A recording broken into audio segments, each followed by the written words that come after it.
Bonjour à toi et bienvenue dans l'art de ta puissance, un podcast de développement entrepreneurial proposé par Kaluna. Kaluna, c'est la communauté d'empuissancement pour entrepreneurs de cœur que je développe.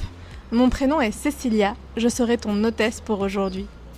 En tant que grande idéaliste, l'entrepreneuriat me permet de contribuer à l'éclosion de ce nouveau monde.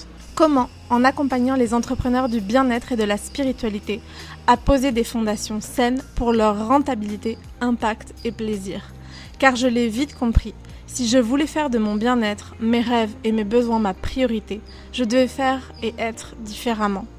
Car il n'y a que les fous qui attendent des résultats différents avec les mêmes actions. Alors je t'emmène dans mon monde en te partageant conseils et inspirations pour impulser ton entreprise dans un espace de souveraineté, de liberté et de kiff. Installe-toi confortablement, l'épisode du jour va commencer. Bonjour à toi et bienvenue dans ce nouvel épisode de l'art de ta puissance. Et aujourd'hui, comme tu l'as certainement vu dans le titre, j'ai vraiment envie de revenir sur le lancement de la dernière cohorte de la Magic Business School et du coup un peu pouvoir répondre à la question de est-ce que augmenter mes prix en début d'année 2024 a été un pari gagnant ou pas. J'ai envie de te faire un petit spoiler alert, c'est un oui mais non. On pourrait faire vraiment un développement philosophique en thèse, antithèse, synthèse. Je pense que ce que j'ai vraiment envie de te transmettre à l'intérieur de cet épisode, c'est que finalement la réussite, ça a plein de composantes et qui vont bien au-delà des chiffres et que finalement prendre une décision, quelle qu'elle soit dans notre entreprise, elle a toujours ses pros, ces choses qui sont chouettes et aussi ses contres, c'est-à-dire ces choses, ces espaces, ces réalités qui sont plus challengeantes. Et du coup, je fais pas cet épisode pour l'apologie de ma décision ou de prix élevé, dirons-nous, encore que je pense que c'est pas vraiment le cas. Je fais l'apologie des prix justes, des prix qui sont alignés à notre valeur. C'est pas non plus une volonté de mettre en avant absolument les chiffres comme grand étendard de waouh, qu'est-ce que c'est génial d'augmenter ces prix. On va parler chiffres aussi, je vais rien cacher. Et en même temps, on va pas parler que de ça, parce que je pense que, comme je viens de te le partager, réussir ou la réussite d'une décision aussi importante que celle-ci dans une entreprise, elle peut se voir déjà qu'à moyen long terme, et à court terme, c'est tellement d'autres données qui sont à prendre en compte que ça ne peut pas être tranché blanc ou noir. En fait, généralement dans la vie, il n'y a rien qui soit blanc ou noir. Et pourquoi est-ce que j'avais envie de répondre en tout cas de faire cet épisode et de répondre à cette question ? Et c'est parce que vous avez été nombreuses à me poser la question sur les réseaux sociaux quand j'ai pu vous rencontrer ou quand j'ai eu des échanges. J'ai eu beaucoup de personnes qui m'ont demandé pendant ce lancement comment est-ce que ça se passait, qui étaient concrètement curieuses de se rendre compte si ça avait été un pari gagnant pour moi ou pas. Et j'entends que c'est la curiosité saine, la curiosité qui peut inspirer, la curiosité qui peut nourrir. Et du coup, j'avais envie de vous ouvrir les portes de mes coulisses, de Kaluna, de ce lancement, pour peut-être nourrir votre propre envie d'aligner vos prix, de prendre une décision importante dans votre entreprise, de pivoter vos activités, peu importe. Je pense que toutes les décisions courageuses et audacieuses sont à saluer et que aujourd'hui, moi, si j'ai pu prendre cette décision il y a quelques mois, c'est parce que d'une, j'ai été très bien accompagnée, mais de deux, parce que j'ai pu me nourrir de toutes ces personnes qui partageaient leur réalité. Ok, j'avais envie de revenir sur trois grands critères de réussite pour savoir si finalement ça a été un pari gagnant d'augmenter mes prix. On va voir les critères, le critère économique, le critère temps et le critère énergie. Pourquoi est-ce que j'ai pris ces trois critères-là, bien que j'en présenterai plus aussi à la fin, parce que finalement, on est tous des êtres humains qui vivant dans cette dualité matérielle. On est aussi des êtres incarnés, c'est-à-dire qu'il y a une énergie quantique, spirituelle, un champ aura de notre aura énergétique va bien au-delà des questions temps, argent, énergie, mais on est aussi des corps matériels qui ont besoin de se sustenter par une entreprise réussie quand elle génère suffisamment de chiffre d'affaires pour générer un bénéfice, des revenus qui couvrent nos charges, parce qu'on peut utiliser notre temps aussi pour faire d'autres choses que de travailler et dans notre énergie, parce que finalement si quand on a du temps libre on ne peut pas le passer à faire autre chose parce qu'en fait on est juste trop fatigué, finalement ça n'a pas de sens. Pour revenir aux critères économiques, j'ai eu aussi envie... Ah oui, j'ai juste, pour expliquer aussi dans tous ces critères, j'ai eu envie de faire une comparaison avec le dernier lancement que j'ai fait en 2023, qui était au mois de septembre. Et donc j'ai vraiment envie de comparer les deux, parce que finalement, pour voir si ça a été une bonne idée, c'est aussi de voir un lancement avant, comment est-ce que ça se passait à peu près sur les mêmes bases, parce qu'on parle d'un mois de lancement avec un produit qui est quand même assez similaire, et du coup je trouve que les résultats pouvaient être comparables. Donc je vais vraiment faire un zoom entre c'était quoi mes réalités économiques de temps et d'énergie au dernier lancement et aujourd'hui. Donc au niveau des critères économiques, j'ai généré grâce à ce lancement 11 209 €, avec des plans de paiement qui peuvent aller jusqu'à 10 mois selon certains plans de paiement. Plus 3 333 €, donc une personne avec laquelle j'ai fait un échange pour mettre en avant, créer une marque personnelle autour de Kaluna, autour du podcast et autour de la Magic Business School. Au dernier lancement, j'ai pas retrouvé les chiffres exacts et j'ai eu franchement un peu la flemme de les recalculer, mais on va dire à peu près 12 000 € donc on est quand même sur concrètement à peu près le même chiffre d'affaires. On n'était pas exactement sur les mêmes mensualités, sur les mêmes plans de paiement, parce que ces 12 000 € c'était sur du maximum 6 mois, donc c'est-à-dire que tous les plans de paiement sont finis. Et concrètement, ça a représenté 12 personnes que j'ai accompagnées à l'intérieur de la Magic Business School cet hiver, et 2 personnes qui étaient rentrées en mentorat. Alors que là, sur les 11 209 €, on est sur 4 personnes qui sont à l'intérieur de la Magic Business School et une personne qui est rentrée en accompagnement individuel, la Magic Expansion. Donc si on regarde ce critère de réussite économique, on peut voir que finalement je suis en train d'accompagner moins de personnes pour à peu près le même chiffre d'affaires. Je vais être hyper honnête, j'espérais vraiment, je le souhaitais, j'avais de l'espace pour recevoir plus de personnes. J'en ai assez longuement parlé sur les réseaux sociaux. Aujourd'hui, je comprends que tout est parfait parce que en plus j'ai reçu des merveilleux messages. On est avec 4 femmes qui ont dont leur prénom commence par un M, Le M, c'est l'énergie du 4. Le 4, c'est l'énergie du carré, c'est l'énergie de la base, c'est l'énergie de la fondation. Et justement, c'est vraiment ce que je suis en train de construire avec cette nouvelle cohorte de la Magic Business School, parce qu'il y a eu quand même certains changements que j'ai présentés dans un épisode de podcast. C'est l'épisode 72, les portes de la Magic Business School sont ouvertes, et que je te mettrai aussi en lien, et que je t'invite à aller écouter si tu as envie de comprendre aussi les différences de cet accompagnement. Mais donc voilà, concrètement, au niveau de critères de réussite économique, on est quand même plutôt sur quelque chose qui est hyper positif.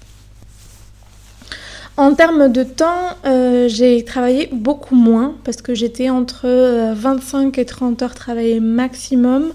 J'ai quand même un peu travaillé les week-ends. Et en même temps, j'ai pas du tout travaillé le matin tôt ou le soir tard, alors que ça m'était arrivé lors du dernier lancement. Concrètement, lors du dernier lancement, j'avais dû travailler facilement entre 35 et 40 heures en tout. Je pense il me semble que j'avais vu 28 personnes en call individuel, alors que là j'en ai vu 18. C'est ce qui me prend le plus de temps lors d'un lancement, c'est ces sessions individuelles que j'offre. Et en termes d'énergie, il faut savoir que le dernier lancement, et j'en ai aussi assez longuement parlé dans le podcast, mais là, dans l'épisode 56 que je retiens de mon dernier lancement, j'avais vraiment fini épuisée après ce lancement, avec un système nerveux totalement activé. J'étais totalement dans mes peurs, alors que là, franchement, j'ai fini le lancement avec pas mal d'énergie. J'ai enchaîné avec un déménagement des Canaries. Là, je me trouve au Portugal. Et du coup, j'ai vraiment réussi à rester dans un dynamisme. Donc si on prend ces critères purement factuels, on voit que c'est quand même plutôt hyper positif, parce que concrètement, j'ai généré autant de chiffre d'affaires en moins de temps de travailler et en conservant bien mieux mon énergie. Concrètement aussi, comme je te le disais, j'espérais de meilleurs résultats. Notamment en termes de personnes à accompagner et donc aussi financiers. Je comprends, comme je te le disais, que c'était le plus juste et que c'était exactement ce que j'avais à vivre. Je pense aussi que ça prépare totalement la suite, parce qu'il y a déjà 3 personnes qui sont inscrites pour la prochaine cohorte qui aura lieu cet été, un démarrage au 15 juillet. Et un lancement à la fin du mois de juin. J'ai pas encore les dates exactes, mais dès que je les aurai, vous serez bien sûr au courant. Donc finalement, il y a quand même toutes des fondations qui sont justement en train de se créer pour la suite de cette aventure à l'intérieur de Kaluna et de la Magic Business School. Si on prend d'autres critères qui sont hyper importants, donc il y a déjà celui où on voit que en fait, j'ai des opportunités de croissance derrière. Concrètement, j'ai 20% de plus de personnes à l'intérieur de la mailing list. Il y a eu énormément de personnes qui se sont inscrites à Magic Success, qui était le bootcamp que j'ai proposé au début du lancement, qui est d'ailleurs toujours disponible si tu as envie de le vivre en autonomie. Je l'ai laissé disponible, je te mettrai aussi le lien pour que tu puisses le vivre, parce que franchement, ce qui m'a décidé de le laisser disponible, c'était les retours des personnes qui ont fait le processus que je proposais à l'intérieur de ces 3 jours de masterclass, de ces challenges collectifs, et de ces processus d'introspection, de ces processus de réflexion et ces pistes d'exploration, de changement pour leur entreprise, qui ont vu vraiment un vrai impact derrière ces 3 jours. Et comme c'était le cas, j'ai décidé de vous le laisser disponible. Donc concrètement, on peut quand même voir que c'est hyper positif. Et en même temps, comme je te le disais au début, pour moi, il y a vraiment thèse, antithèse, synthèse. Et maintenant que je t'ai partagé la thèse, j'ai vraiment aussi envie de te partager l'antithèse. Pour moi, les points négatifs, c'est que finalement, il y a quand même eu très peu de conversions. Si on regarde, j'ai donc vendu à 5 personnes à l'intérieur de 18 ou 19 appels.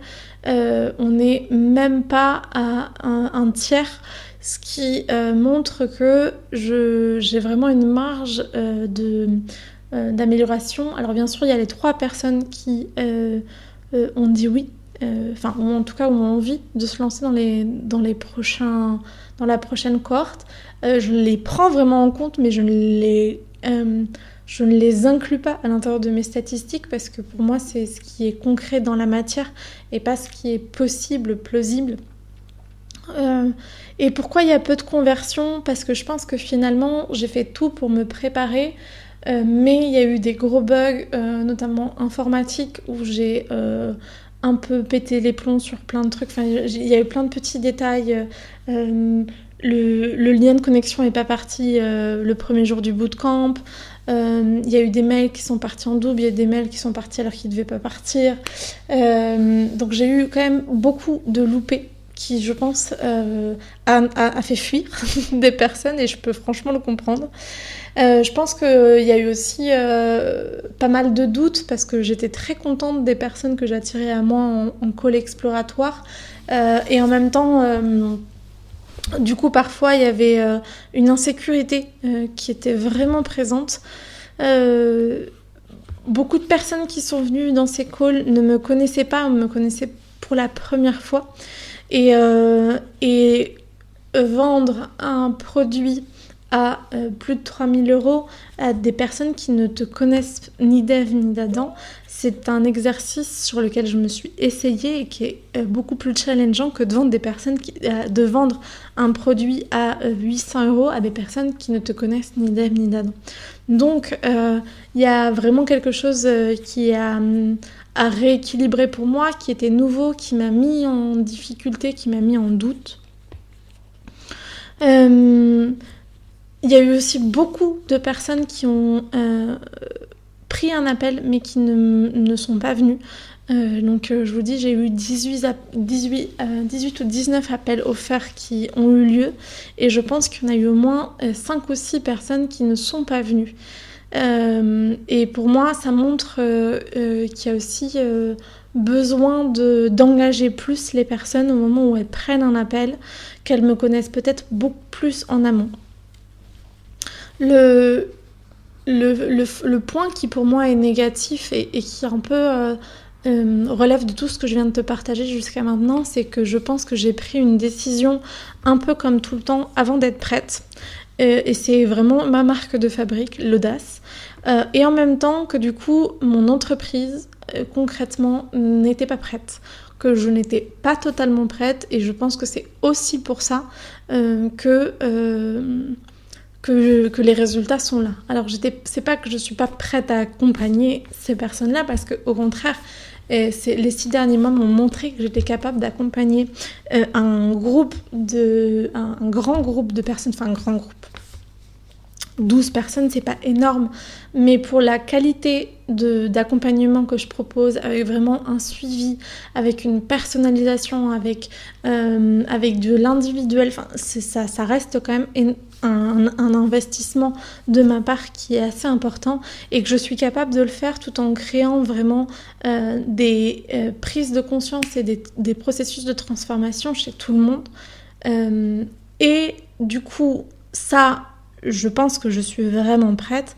Par contre, dans le processus de vente, pour en arriver là, c'est-à-dire en tant qu'entrepreneur, je pense qu'il y a des choses qui sont encore à améliorer et ça a beaucoup, beaucoup, beaucoup à voir avec la raison à la racine pour laquelle avant j'avais des tarifs qui étaient accessibles, voire même en fait dévalorisants.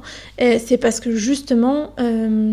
j'ai parfois très peu confiance en moi, très peu confiance en ce que je propose et je me dévalorise énormément. Et je pense que c'est quelque chose que j'ai énormément vécu durant ce lancement et qui a créé le résultat que ça a créé et qui aujourd'hui me fait dire que j'ai besoin de continuer de m'accompagner sur tout le transgénérationnel, les liens karmiques, les vœux de pauvreté, les vœux de silence et les vœux de loyauté que j'ai pu faire moi consciemment dans mes lignées. J'ai aussi besoin d'approfondir mon lien au subtil, d'approfondir mon lien à l'énergétique pour moi, à l'intérieur de moi. Et de pouvoir créer depuis cet espace de manifestation, depuis cet espace de sécurité, depuis cet espace d'ouverture, et pas depuis cet espace de manque et de besoin. Et je fais quand même, finalement, pour en arriver à la fin de cet épisode, parce que je le veux assez court, je suis quand même globalement hyper satisfaite. C'est-à-dire que j'avais besoin de te faire une antithèse, parce que, comme je te le disais au début, j'ai pas envie de faire l'apologie du besoin de chiffres, de toujours plus de CA, de toujours plus de personnes. Je pense que c'est juste si ça répond à nos valeurs, si ça répond à un projet, si ça répond à un appel du cœur. Et je pense que dans mon cas, c'est vraiment le cas. Et en même temps, je pense qu'on a vraiment besoin d'abord de se poser la question de qu'est-ce que ça nourrit ? Et du coup, comme j'ai pas envie de faire l'apologie du toujours plus, l'apologie du résultat, l'apologie du chiffre, c'était important pour moi de te faire cette antithèse, de te montrer que oui, ça avait été un vrai pari risqué qui m'a mis dans un espace d'insécurité et qu'aujourd'hui, si tu sens que tu n'es pas en capacité de faire face à toute l'insécurité, toutes les difficultés qui vont se présenter face à un grand changement dans ton entreprise, peut-être qu'il est plus juste de commencer par des plus petits changements qui sont plus agréables pour notre système nerveux et éviter de se mettre en PLS. Ça n'a pas été mon cas. Et du coup, c'est aussi pour ça que je pense que je suis vraiment fière de ce changement. Et en même temps, ça peut vraiment être le cas. Et je le vois à l'intérieur de beaucoup d'entrepreneurs comme cette volonté du toujours plus, mais qui part pas depuis un espace de cœur, peut vraiment provoquer des difficultés. Voilà. Et du coup, pourquoi est-ce que je suis aussi profondément fière de tout ça ? C'est que pendant ce lancement, ce que j'ai vraiment compris, c'est que avant, je comprends je sais être hyper stratégique. C'est pas la première fois que j'entreprends. J'ai un côté très spirituel. Les guérisons énergétiques pour moi et pour les autres, c'est quelque chose que je maîtrise. Et l'accompagnement émotionnel, pour moi, c'est aussi quelque chose avec lequel j'ai l'habitude. Enfin, je veux dire, j'ai déjà vécu ma nuit noire de l'âme. Je suis déjà passée par toutes mes plus grosses parts d'ombre. Et aujourd'hui, du coup, je peux vraiment créer sans ancrage à toute cette noirceur à l'intérieur de moi. Et en fait, ce qu'elle faisait, cette noirceur, c'est jusqu'à maintenant et jusqu'à il y a encore quelques mois, j'entreprenais depuis cet espace de manque, depuis cet espace de j'ai besoin, depuis cet espace de carence. Et que du coup, il y a eu aussi beaucoup de techniques de vente qui étaient imprégnées de ça. Et c'est vraiment ça aussi que j'ai envie de plus en plus de dénoncer, ou en tout cas dénoncer avec un B apostrophe énoncé. C'est comment est-ce qu'on vend de manière éthique, comment est-ce qu'on se met au service de l'autre, pas parce qu'on a besoin que l'autre nous voit et nous permette de vivre la vie qu'on a envie de vivre, mais plus parce qu'on est convaincu qu'on a quelque chose à apporter à cette personne et qu'on est certain et certaine en sécurité de la valeur de ce qu'on propose et on a envie de se mettre au service de l'autre. Et ça, je pense que c'est une posture que j'ai enfin réussi à trouver. De ne pas avoir besoin de convaincre l'autre, de le persuader, de jouer sur ses parts les plus faibles, les plus débiles, les plus... débile, non, c'est en espagnol, faible, c'est débile. Les plus insécures. J'ai pas eu à jouer sur l'émotionnel des personnes qui ont dit oui ou qui vont dire oui pour les prochaines cohortes. Au contraire, je les ai empuissancées dans leur vision, dans leur impact, dans ce qu'elles avaient envie pour elles et pour leurs entreprises. Et ça, pour moi, c'est ma vraie réussite, bien au-delà des chiffres, bien au-delà de ces questions de combien de temps, de quelle énergie. C'est de me rendre compte que j'incarne de plus en plus le message que j'ai envie de proposer. Et surtout qu'il y a un changement intérieur profond qui est en train de s'opérer. Et pour moi, c'est ce changement-là qui va me permettre d'être pérenne sur le long terme. Et comme je l'ai déjà dit plusieurs fois, moi je suis pas venue là pour faire beau, pour gagner peut-être demain 10, 100 cas. Moi je suis venue là pour construire sur le long terme et pour dans 10 ans vous entendiez toujours parler de moi, de Kaluna et des espaces que je propose comme des espaces d'empuissancement, comme des espaces d'audace, comme des espaces pour oser pleinement être soi. Et ça, pour moi, c'est le plus gros, la plus belle réussite que m'a permis d'augmenter la valeur de mes accompagnements. Et comme tu peux voir, ça n'a rien à voir avec juste est-ce que j'ai fait plus d'argent, est-ce que j'ai moins travaillé, est-ce que j'ai eu plus d'énergie. Ça, c'est juste un peu la cerise sur le gâteau. Voilà, j'espère que tu as suivi un peu ce que j'avais envie de te partager. Je pense qu'il y avait tellement de choses que j'avais envie de te dire que ça sera du coup un épisode un peu plus long que ce que j'aurais souhaité dans mon cœur.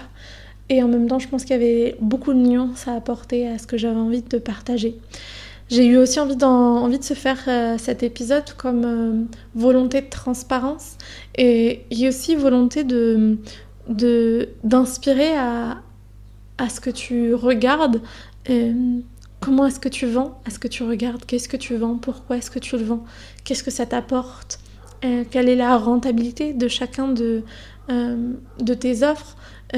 Et de regarder ces chiffres avec aussi le recul de comment est-ce que je me sens, moi, en tant qu'individu à l'intérieur de tout ça. Voilà. On se retrouve dès jeudi. Maintenant, les épisodes des interviews, notamment Human Design, comme pour ce jeudi, le jeudi prochain et le jeudi encore d'après, se paraîtront les jeudis. Il n'y aura plus que 2 épisodes par semaine. Et ça fait d'ailleurs 2 semaines que je n'ai pas fait de Monday Talk, parce que j'enregistre cet épisode dimanche soir et il paraîtra demain matin, lundi. Et j'ai pas fait de Monday Talk, je pense que je vais les reprendre, j'aime vraiment beaucoup le format, mais je suis pas sûre que je continue de les rediffuser, notamment parce que ça me demande du temps et de l'énergie que j'ai envie de mettre ailleurs. Voilà, et puis pour te rappeler, en parlant de temps et d'énergie que j'ai envie de mettre ailleurs, je pense que tu le sais, et si tu le sais pas encore, je te le partage là tout de suite aujourd'hui. L'art de ta puissance existe depuis maintenant 1 an et demi.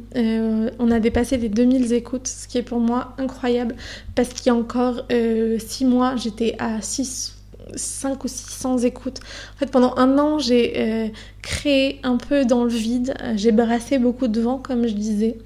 Et je suis heureuse parce que je suis en train de fédérer vraiment, de vous fédérer, de vous donner envie de continuer de m'écouter, et c'est hyper important pour moi, et pour vous remercier de votre soutien, du fait que vous parlez du podcast autour de vous, du fait que vous le partagez sur les réseaux sociaux et que vous mettiez vos petits commentaires sur YouTube, sur Spotify. J'avais vraiment envie de vous remercier et aussi vous inviter à m'accompagner, à faire connaître d'autant plus l'art de ta puissance. C'est pour ça que j'ai décidé de créer le concours de l'art de ta puissance qui a eu lieu tout ce mois d'avril, qui se finit demain à minuit. Je clôture les inscriptions pour le concours. Si tu as envie d'y participer, c'est hyper simple. Sur la plateforme de podcast avec laquelle tu m'écoutes là tout de suite maintenant, tu mets une petite note, 5 étoiles si tu as kiffé cet épisode ou si tu kiffes les épisodes de l'art de ta puissance en règle générale. un petit commentaire, et quand c'est envoyé, tu prends le screenshot, tu me l'envoies et à mon adresse mail hello@kalunaviceci, et je ferai le tirage au sort dès le mercredi 1er mai. Comme je te le dis, l'Art de ta puissance, c'est un projet qui me demande du temps et de l'énergie que j'adore. J'adore pouvoir partager en profondeur tout ce que je recherche, tout ce que j'explore, tout ce que je propose, et en règle générale dans ma vie, dans mon entreprise, à l'intérieur de Kaluna, pour mes clientes. Et je le vois vraiment comme un projet à long terme aussi. Et en même temps, pour l'instant, il ne me rapporte pas un copec. Et en même temps, plutôt au contraire, je dépense beaucoup d'argent pour ce podcast, entre le matériel, ma monteuse, enfin voilà, il y a vraiment beaucoup d'investissements pour moi. Et aujourd'hui, j'ai besoin de vous aussi, j'ai besoin de votre soutien, j'ai besoin que vous m'aidiez à faire connaître l'art de ta puissance. Comment faire ça ? En participant au concours, parce que le fait d'avoir de plus en plus de personnes qui mettent des notes me permet d'être référencée. Mais aussi en partageant un épisode que vous avez beaucoup aimé sur vos réseaux sociaux, en partageant cet épisode en story, et en écrivant à votre communauté, aux personnes qui vous suivent, pourquoi est-ce que vous avez apprécié cet épisode, en mettant un petit commentaire, en même temps des petits likes, en repartageant les publications que je peux faire sur Instagram autour de l'art de ta puissance, et en parlant autour de vous, simplement. Et c'est comme ça que on transformera ensemble le monde de l'entrepreneuriat, en coopérant pour faire grandir ces projets qui ont envie, qui ont l'ambition, l'humble ambition de contribuer à l'humain et à son expansion. Aujourd'hui, c'est le mien, mais si tu as envie aussi d'avoir le soutien de ma personne, de ma communauté autour de ton projet, n'hésite pas aussi à m'écrire en story et en message privé sur Instagram. J'adore contribuer. Donc voilà, je voulais vous remercier de votre soutien, je voulais vous inviter à continuer à me soutenir, à continuer à soutenir l'art de ta puissance, et nous on se revoit tout vite jeudi pour un nouvel épisode spécial à Human Design. On sera avec Lydia de The Spiritual Design Podcast pour parler de l'autorité environnementale qui concerne les projecteurs mentaux.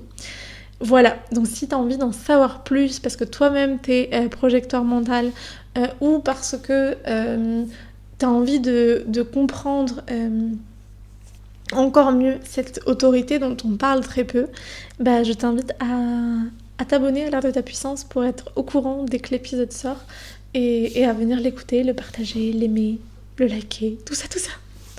Allez, encore un épisode un peu trop lent à mon goût, mais what I can do. Je te souhaite une très belle journée, soirée, vie, et à très vite, un câlin à ton cœur. Ciao. Et si ce que tu viens d'écouter t'a inspiré, je t'invite à aller télécharger ton planificateur entrepreneurial 2.0.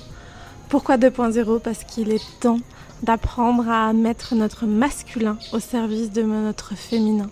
Que notre force, notre action soit connectée à une écoute, à une observation, à un ressenti, une intuition.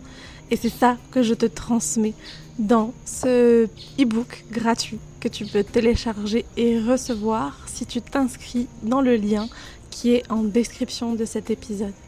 Et moi, je te souhaite une très belle journée. À très vite. Un câlin à ton cœur.